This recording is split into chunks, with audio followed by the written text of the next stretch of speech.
قسم دې چې سړی روزه نیسي نو په خپل ایمان مضبوطیږي.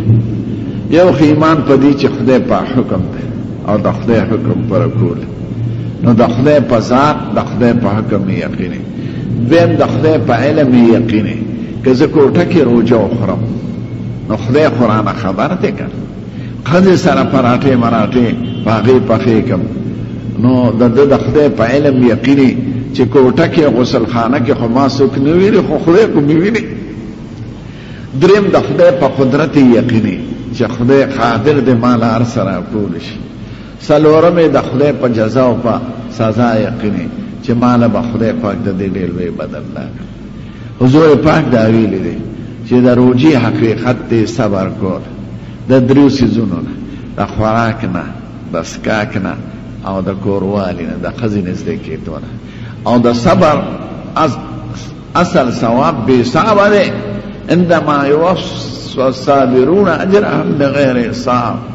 نو په ایمان پې مضبوطیږي.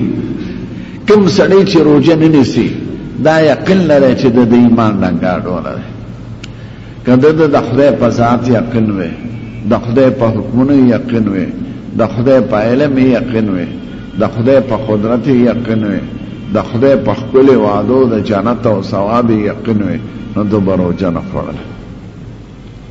په دې خبرو کې ډنګاډولې د چا نوم نه علم، خو ډېر وزیران به داسې، ډېر د کارخانو خاوندان به وي، ډېر مالدار به وي، ښه اساني ورته ملوي او روزې به نه نیسي، ځکه د هغه ایمان یې ډنګاډولې. د لیډرانو ایمان باندې یقین مه کوئ. نو دا روزه د ایمان علامه ده.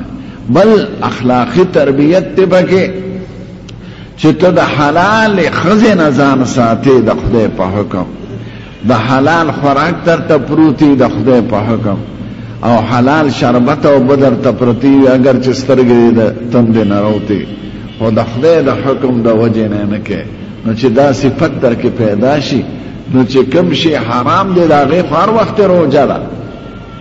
دا یو مشق دی، تمرین دی، ټریننګ دی. د حلالو نه د بچ کئ چې سال د حرامو د بچ کېدو ماده در کې پیدا شي، منځونه پکې ډېر شي. تاسو وینئ که نه جماعتونه آباد وي، نور عبادات پکې ډېر شي. نو خدای پاک حکمت کې وایي لعلکم تتقون، دې دپاره چې د خدای